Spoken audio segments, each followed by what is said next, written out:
Number ପୋଷ୍ଟରେ ଠିଆ ହବ ଯଦି ଜିତିଯିବ ନା ତା ମା ଯେମିତି ଭାବୁଥିବ ମୋ ପୁଅ ସରପଞ୍ଚ ହେଇଯାଇଛି ଆନନ୍ଦ ତା ପାଦ ତଳେ ଲାଗୁନଥିବ ଅଯୋଧ୍ୟାର ରାଜ ସିଂହାସନରେ ଆଜି ମଣ୍ଡିତ ହେଇଛନ୍ତି ମର୍ଯ୍ୟାଦା ପୁରୁଷୋତ୍ତମ ରାମ ଭଗବାନ ମା କୌଶଲ୍ୟା ଯୋଉ ହୃଦୟ ବତରେ ବିଚାର କଲେ କହିଲେ ସେ ଶନି ସପ୍ତାହ ଟଳିଗଲାଣି ଶୁଭ ମୁହୂର୍ତ୍ତରେ ଅଯୋଧ୍ୟା ରାଜଗାଦିର ରାଜା ହଉଛି ମୋ ପୁଅ ରାମ ଏଥର ରାଜମାତା ହିସାବରେ ଅଯୋଧ୍ୟାରେ ମୋର ଖାତିରି ରହିବ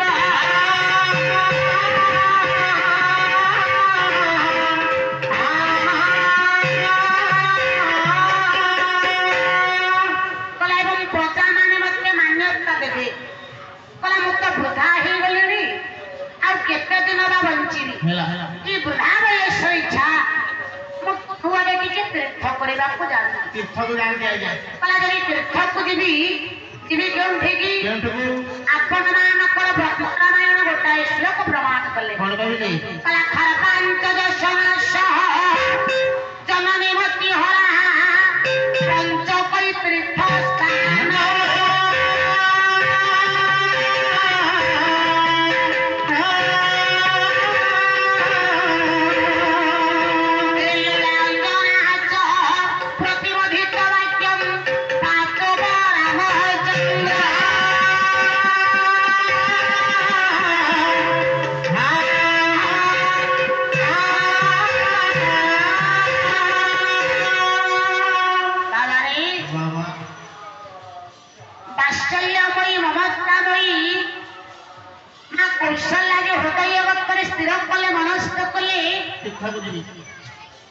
तीर्थ करबा को जीवी ताले जीवी केउं ठेकी कला कार्तिक मा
गोटे धर्म मास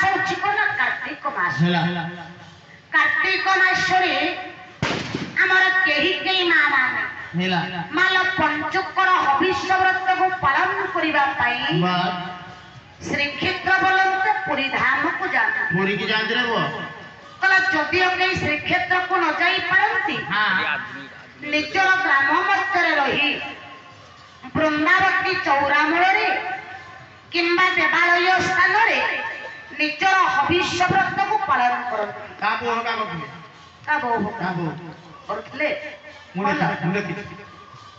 तेणु अयोध्यार राजमाता रामचंद्रनी माँ कौशल्या कले कार्तिक मासर पंचुकर 5 दिन जाह्नवी बोलते माँ गंगा मुझे गंगा कूल को तीर्थ करने को जाती शुणी कला तो नाम राम घाट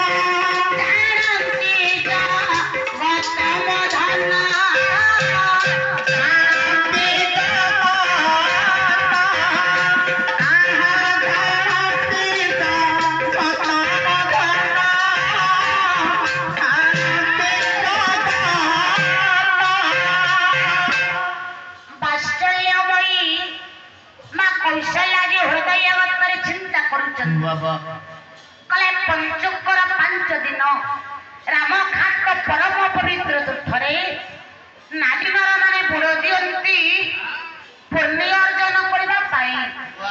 ତେଣୁ ମୁଁ ତ ବୃଦ୍ଧା ହେଇଗଲିଣି, ଆଉ କେତେ ଦିନ ବା ବଞ୍ଚିବି।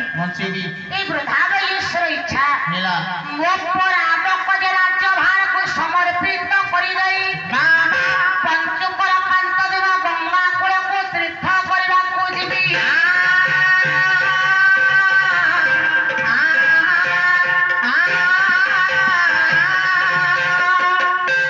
ଯଦିଓ ଏ ପଞ୍ଚୁକର 5 ଦିନ ମୁଁ ତୀର୍ଥ କରିବାକୁ ଚାଲିଯାଏ, ଏବେ ଅଯୋଧ୍ୟାକୁ ଫେରିଛି ମୋ ପୁଅ ରାମ। ଅଯୋଧ୍ୟା ରାଜସିଂହାସନର ନୂଆ ନୂଆ ରାଜା ନିୟମଗତ ପ୍ରଜାମାନଙ୍କୁ ପାଳନ କରି ଜାଣି ନାହିଁ ମୋ ଧନ।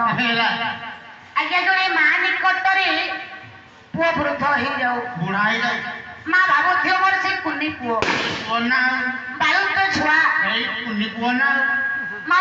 ମାର ପାଖରେ ପୁଅର ବୟସ ଜଣା ପଡେ। ଚାହିଁଲେ ମା କୌଶଲ୍ୟ କହିଲା ମୋ ଧନ ଏବେ ଅଯୋଧ୍ୟାକୁ ଫେରିଛି।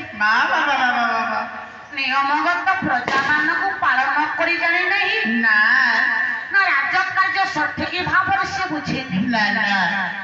ଯଦି ମୁଁ ତୀର୍ଥକୁ ଚାଲିଯାଏ ତାକୁ କିଛି ନ ପଚାରି ମୋ ପୁଅ ଠାରୁ ପରାମର୍ଶ ନ ନେଇ ମୁଁ କଣ ଆଜି ମନ ଇଚ୍ଛା ଯାଇପାରିବି? ତାର ଅନ୍ତର କଥାକୁ ଅନ୍ତର୍ଗତ ଚାପି ରଖି ବାତ୍ସଲ୍ୟମୟୀ ମା କୌଶଲ୍ୟା ଆଜି ପହଞ୍ଚି ଯାଇଛନ୍ତି ପ୍ରଭୁ ରାମଙ୍କ ନିକଟରେ।